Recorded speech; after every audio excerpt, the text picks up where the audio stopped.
Sabemos que pues rehabilitación, como ya les dije, no solo es la parte física, es la parte física, sensorial, intelectual, respiratoria, cardíaca. Entonces, esta rehabilitación se ha puesto más importante luego de la pandemia. O sea, sí había, pero no se le tomaba tanta importancia. Por eso es importante que ustedes también sepan qué es lo que se hace en esta rehabilitación, ¿no? Entonces, durante la pandemia, yo estaba como médico, de primera línea de batalla, pues, ¿no? Como no tenía ni hipertensión ni diabetes, y ahí quería yo decir que tenga asma, que tenga hipertensión para descansar, pero no podía. Entonces se hizo bastante la rehabilitación en el hospital donde laboro también, incluso se hizo un hospital COVID, ¿no? Pero un hospital pequeño, pero como no había camas en todos los hospitales, pues se tuvo que hacer hasta camas UCI, que no había una UCI verdadera, pero al final hasta metieron camas de madera, les cuento, porque los pacientes en la desesperación de que no mueran los familiares, como se le decía, no hay cama, entonces ellos terminaban trayendo sus camas de madera y en un descuido del vigilante se metieron como 5 camas de madera. De ahí se les tuvo que sacar porque pues obviamente no era lo adecuado, o sea, no es la cama, sino la cama y aparte el personal especializado y obviamente las cámaras de alto flujo o también los ventiladores mecánicos, ¿no? Que no teníamos en esa época en el hospital. Entonces, el hospital de Huaycán, pues actualmente tiene aproximadamente 40 pacientes hospitalizados, de los cuales el 30%, o sea, 12, requieren terapia respiratoria y el 70% terapia física. Dentro de los casos que requieren terapia respiratoria, sobre todo son los niños que sufren asma, los niños que tienen broncoespasmo, los niños que tienen bronquiectasias, bronquitis, y los adultos son los adultos que tienen también asma, fibrosis pulmonar, EPOC, etcétera, ¿no? Entonces, sabemos que para hacer la rehabilitación respiratoria es importante la capacitación y también es importante conocer cómo los pacientes reciben oxígeno cuando tienen un distrés respiratorio, ¿no? Cuando el paciente tiene un requerimiento de hasta 4 litros de oxígeno, se utiliza la cánula binasal, que es la que la ven en la foto, ¿no? Es la cánula binasal, son 2 canulitas que se ponen en las fosas nasales y por ahí pues ingresa el oxígeno del balón, que puede ser de 1, 2, 3 hasta 4 litros. Y cuando ya el paciente tiene una saturación menor de 85%, menor de 90, y requiere más de 4 litros de oxígeno, entonces se utiliza la máscara de Venturi, que es esta con máscara de reservorio, ¿no? Porque ya la cánula binasal no es suficiente para el aporte de oxígeno, ya que pues obviamente el pulmón tiene mayor daño.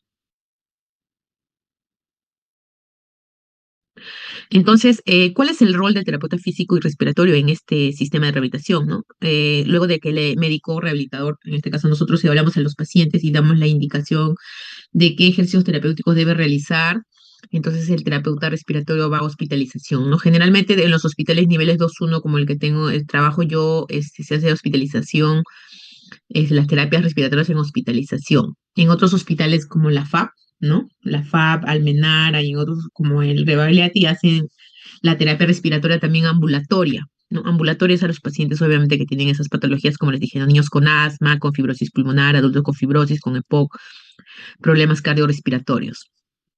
Entonces, esta terapia ha sido muy importante durante la emergencia sanitaria por la COVID-19, ya que se ha detectado un importante número de pacientes que regresaban a casa y tras haber permanecido en hospitalización con un síndrome post-COVID, tenían pues complicaciones, tenían secuelas, ¿no? Como la fibrosis pulmonar, quedaban con distrés, algunos quedaban con ansiedad, otros quedaban con la hipertensión, con cefalea, con anosmia, y tantas complicaciones que tenían los pacientes con síndrome post-COVID.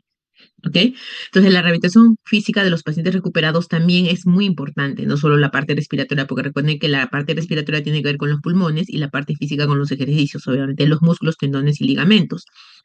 Y es muy indispensable una vez que salgan de alta, pues como sabemos, la COVID atacó de manera multisistémica al cuerpo humano. Entonces, no solamente atacó la parte respiratoria, también atacó al sistema nervioso, muchos terminaron con polineuropatías, atacó al sistema musculoesquelético, terminaron bien delgaditos, flaquitos, salían con hipotrofia muscular, ¿no? Entonces, hay numerosa evidencia científica sobre la fisioterapia respiratoria y la funcionalidad en pacientes con COVID-19 y de ahí en adelante se tomó más importancia para hacerle también a los pacientes que sufren de asma, fibrosis pulmonar, ¿no? Porque sí habían casos, pero eran generalmente en los hospitales grandes, ¿no? Como en la FAP, que tiene una escuela de fisioterapia respiratoria, ¿no? En la Almenara, Rebagliati, en los hospitales pequeños no se hacía tanto, pero a raíz de la pandemia ya pues quedó como que establecido mayor cantidad de pacientes y como ya un flujograma para que puedan recibir fisioterapia a los pacientes. Entonces, ¿cuáles son los objetivos? Mejorar los síntomas respiratorios en la rehabilitación respiratoria, mejorar la condición respiratoria, disminuir los riesgos y las complicaciones y también disminuir la ansiedad, porque muchos pacientes quedaron con mucha ansiedad, ¿no? Porque imagínate estar como que muriendo porque tenías una saturación de 85, de 80, algunos llegaban a 70, 65, era como que te estabas muriendo y entonces pues te has quedado con el trauma de que estabas como que ya algunos veían a los angelitos, veían, deliraban, ¿no? Porque pues uno cuando ya le falta el oxígeno, incluso el cerebro se puede dañar, ¿no? Y si eso pasa por 5 minutos, hasta quedaban con daño cerebral, pero no, felizmente no hemos tenido casos así. Entonces, en la fisioterapia respiratoria, ¿cuál es la función, el objetivo importante? Restablecer la funcionalidad del sistema respiratorio y musculoesquelético. O sea, no solamente también la parte respiratoria, sino la parte musculoesquelética de los pacientes con problemas respiratorios. Entonces, los criterios de inicio para la fisioterapia respiratoria fueron una FiO2 menor de 0,6, una saturación, ¿no?, mayor o igual de 90, porque también la fisioterapia respiratoria, como incluye ejercicios respiratorios, no le vamos a hacer a un paciente que tenga una saturación menor de 90, porque ese sí estaba con máscara de Venturi, como vieron en la primera foto, y cuando le hacías ejercicios terminaba agotándose más y entonces desaturaba. Entonces, habían indicaciones de la fisioterapia, ¿no? Y cuando la frecuencia respiratoria era también menor o igual de 40, porque si era mayor de 40, estaba respirando 60, 80, imagínate hacerle más esfuerzo con los ejercicios respiratorios, el paciente podría desmejorar, ¿no? Y también habían criterios cardiovasculares, una FiO2 menor de 0,6, una presión arterial sistólica mayor o igual de 90 y menor de 180, frecuencia cardíaca mayor de 40 y menor o igual de 120, también ausencia de un infarto cardíaco reciente, infarto del miocardio reciente, ausencia de arritmia cardíaca no controlada. Y habían unos criterios neurológicos también, ¿no? O sea, no, pues no le vas a poder hacer una fisioterapia respiratoria porque hay que indicar al paciente los ejercicios que hay que hacer y algunos obviamente se le puede hacer a los niños la vibroterapia o el drenaje postural, que no es necesario que le des órdenes, pero tenían que haber criterios neurológicos, como la ausencia de crisis convulsivas no controladas, pues, o también que sea un paciente con las funciones mentales controladas. No puede ser un psiquiátrico que estaba en delirio, por ejemplo, ¿no? Porque no te obedecería, no haría efecto la fisioterapia respiratoria. Otros criterios como la temperatura corporal menor de 38,5, o sea, no podíamos tener un paciente con fiebre haciéndole la terapia respiratoria. Ausencia de una fractura inestable, ¿no? Por ejemplo, si tenía fractura costal, no le va a decir respira, porque cada respiro va a gritar el paciente, ¿no? Porque el hueso va a rozar pues, con la pleura y entonces el hueso roto, ¿no? La costilla rota, y eso le va a provocar mayor dolor. Ausencia del daño de la función hepática y renal también. Ahora, habían contraindicaciones y que son los mismos, se los hago ver porque en el COVID trabajamos bastante, que es lo mismo ahora, ¿no? O sea, siempre tienen que haber criterios respiratorios de contraindicaciones. Si la FiO2 es mayor de 6, la saturación es menor de 90 y la frecuencia es mayor de 40, pues obviamente no le vamos a hacer la fisioterapia, ¿no? Y como les dije, hay criterios neurológicos y otros criterios como la fiebre, las fracturas y todo eso. Ahora, el tratamiento, hay una fase hospitalaria, una fase ambulatoria y una fase domiciliaria, ¿no? Como le digo, nosotros no tenemos la fase ambulatoria lo tienen en el hospital de la FAP, en el Hospital Almenar y Rebagliati, y la fase hospitalaria es la que tenemos nosotros ahora y que ha permanecido hasta el momento. Y la fase domiciliaria es que lo hacen los terapeutas cuando van a domicilio, ¿no? Podríamos hablar que en salud hay el programa de PADOMI que también hace a domicilio, entonces sí se podía solicitar una fisioterapia respiratoria a domicilio. Entonces, en las fases de ejercicios, como ustedes ven, aquí tenemos una paciente que se estaba recuperando del COVID, donde le hacemos los ejercicios de amplexación torácica, porque le decíamos levante las manos, tome el aire ¿no? Por la nariz y retenga, y entonces los pacientes empezaban a ejercitarse así luego que salían del COVID. Luego también los ejercicios de respiración asistida, de tos asistida, los ejercicios de amplexación torácica, los ejercicios de, por ejemplo, de masaje traqueal, ejercicios de integración sensorial y también los ejercicios en pacientes que estaban, digamos, con cánula binasal, ¿no? Que no podían mantenerse en la posición de sentada. Entonces lo hacíamos pues en posición de cúbito supino, obviamente con un poco de levantando la almohada de unos 30 grados para que no se puedan aspirar las secreciones, para que mejore su sistema respiratorio. Y también se hacían ejercicios los mismos, ¿no? Ampliación torácica, ejercicios de flexibilidad, ejercicios de elasticidad, ¿no? Vibroterapia, ¿no? Ejercicios de la tos asistida, ejercicios respiratorios. Entonces acá vemos cuando ya el paciente se está levantando. Tampoco no es que el paciente ni bien le empieza la fisioterapia y lo vas a sentar, ¿no? Porque un paciente hospitalizado que está postrado en cama varios días, si tú lo levantas en bloque, le va a dar una hipotensión ortostática, se puede marear y hasta se puede desplomar, ¿no? Entonces por eso todo es por fases. Primero echado, luego le va sentando, ¿no? Se le va levantando primero la cabecera a 30 grados, 60 grados, 90 grados, se sienta y de ahí recién empieza a caminar, ¿no? Todo es por fases. Igual acá tenemos otro paciente, él estaba con una máscara de Venturi que vieron en la primera foto también, ¿no? Entonces ahí vemos cómo están haciendo sus ejercicios respiratorios. Igual acá de flexibilidad, de expansión torácica, ¿no? De tos asistida y está con su balón. Mira, si está con la máscara, ¿a cuántos litros está? Pregunta sobre, punto sobre el examen, a ver quién levanta la mano.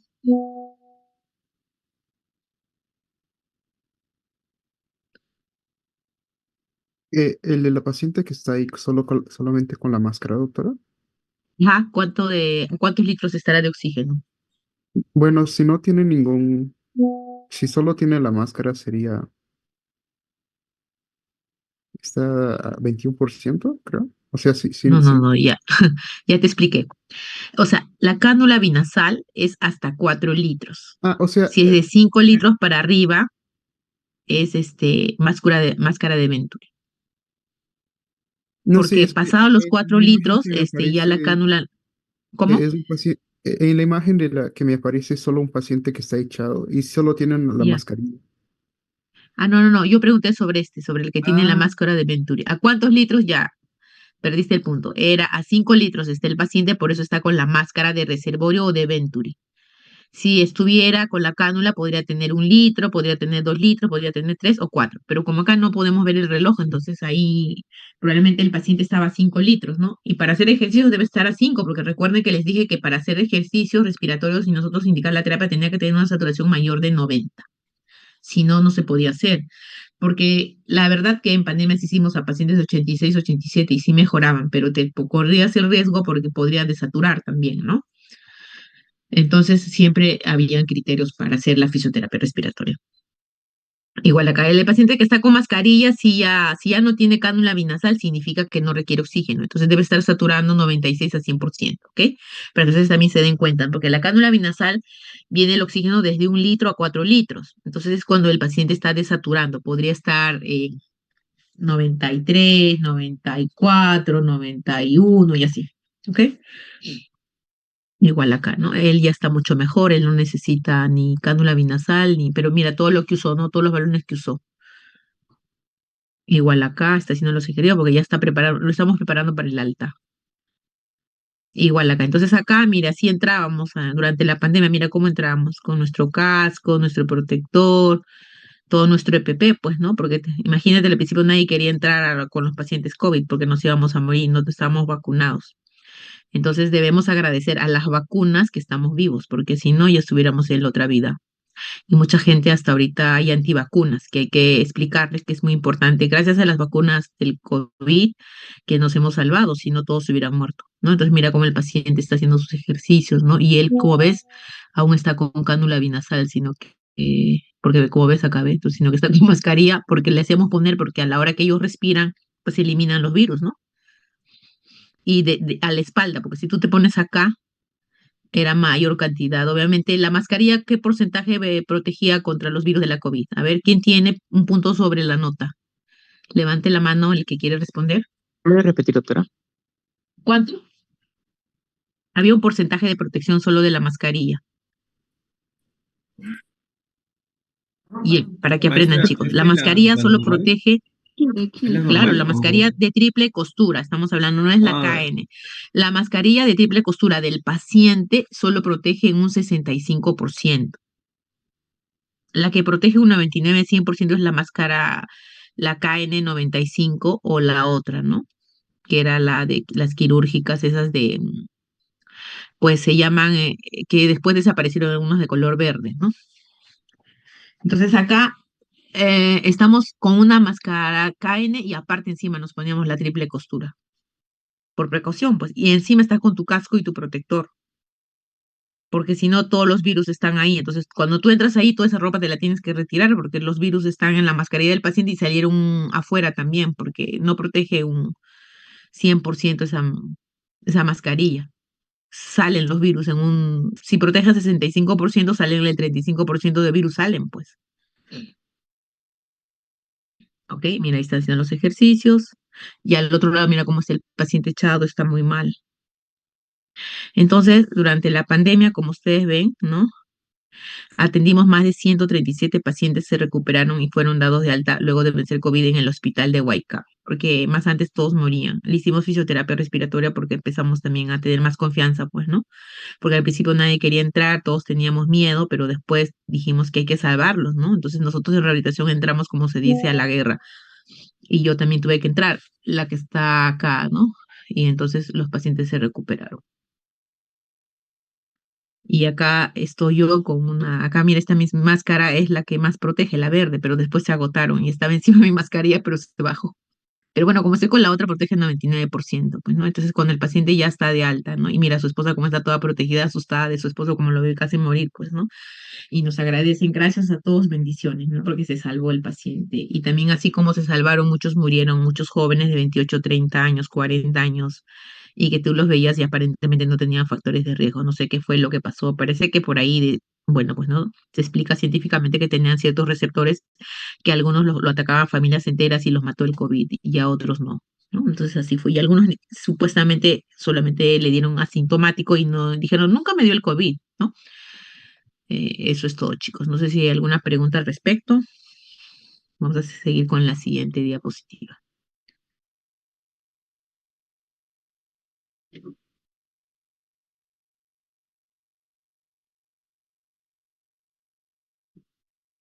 Vamos a seguir con la cardíaca un ratito.